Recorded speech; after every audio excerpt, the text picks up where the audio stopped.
네, 안녕하세요. 저는 마약 근절 캠페인이라는 제목으로 발표를 진행할 이사학번 김예은입니다.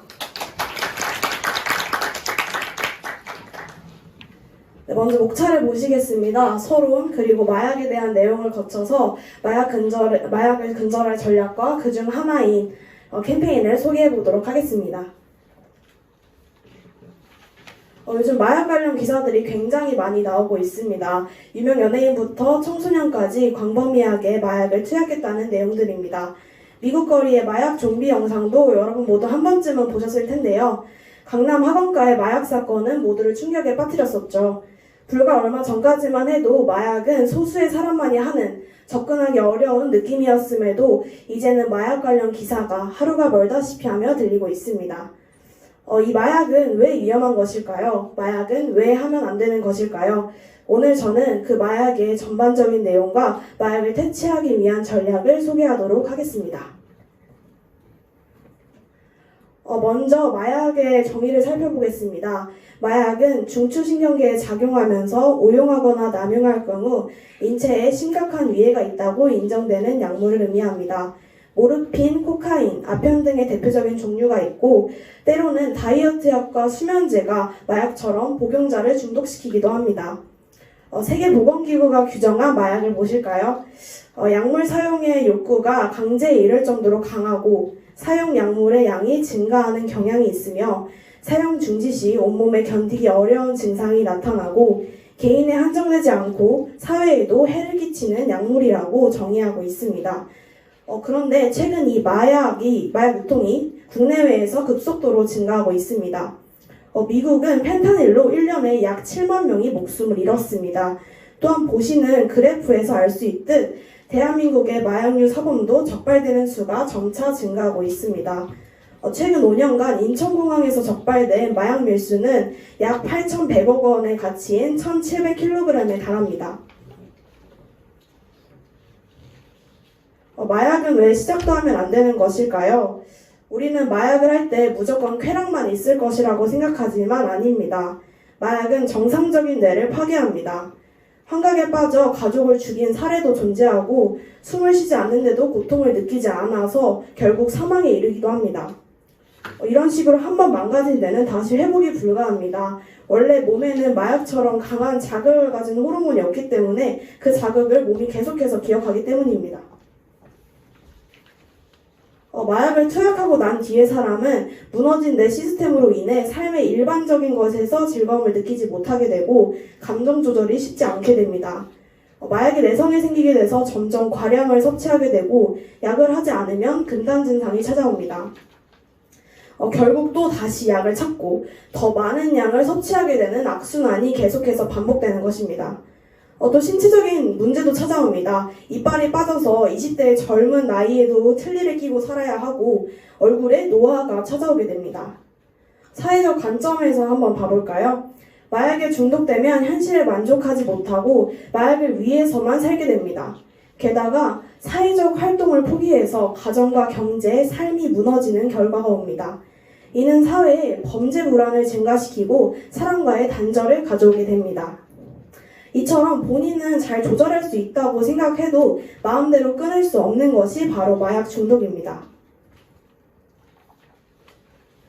이렇게 개인적, 사회적으로 악영향을 미치는 마약은 어떻게 근절할 수 있을까요? 크게 세 가지로 나눌 수 있습니다. 첫 번째는 예방입니다. 마약의 심각성을 적극적으로 알리고 마약은 궁금해해서도 호기심에 시도해봐서도 안 된다는 사실을 캠페인화해야 합니다. 또한 전 사회적으로 마약 예방 교육이 필요합니다. 특히 요즘 청소년 사이에 마약 문제가 심각해지고 있습니다. 19세 이하 청소년들의 마약류 사범 숫자가 2020년부터 약 230명, 310명, 450명 정도로 꾸준히 증가했습니다. 따라서 청소년 교육에 더 큰 관심이 필요합니다. 교육 이외에도 마약 유통 시스템을 분석하고 예방하는 것도 필요합니다. 마약이 최근 더욱 증가한 큰 이유는 소셜미디어의 발달이 접근과 구매를 쉽게 만들고 있기 때문입니다. 최근에는 마약 범죄 수사를 피하기 위해서 저렇게 마약 관련 은어까지 만들고 있습니다. 따라서 우리는 마약 유통 시스템을 정확히 분석해 찾아내야 합니다. 두 번째는 처벌입니다.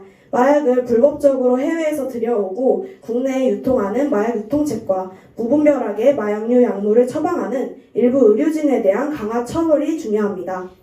물론 마약류 사범에 대한 처벌도 필요하지만 마약은 유통이 없으면 이루어지지 않는다는 점을 고려하면 마약을 유통하는 행위는 처벌받아야 마땅하겠죠. 세 번째는 치료입니다. 현재 마약 치료센터가 부족해 마약 중독자들은 치료받기가 쉽지 않고 처벌이 우선시되어 마약의 중독을 멈추기 어려운 문제가 있습니다. 마약 중독자를 위한 치료센터와 프로그램을 개발해 재범률을 낮춰야 할 것입니다.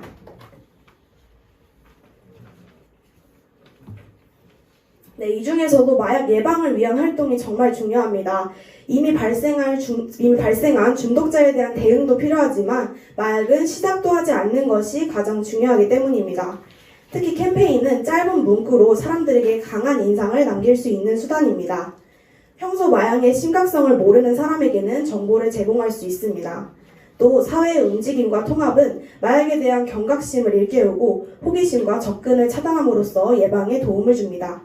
따라서 우리는 평소 일상생활에서도 마약을 반대하는 캠페인을 지속하는 것이 필요합니다.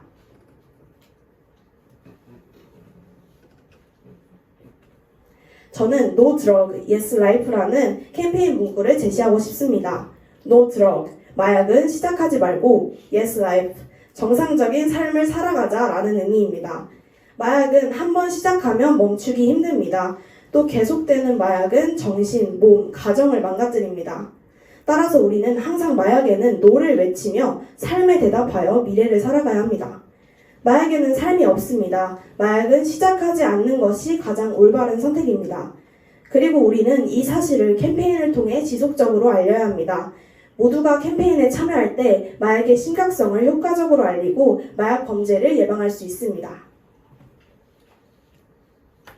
네, 결론적으로 현재 전 세계와 한국 전역에 마약의 심각성이 드러나고 있습니다.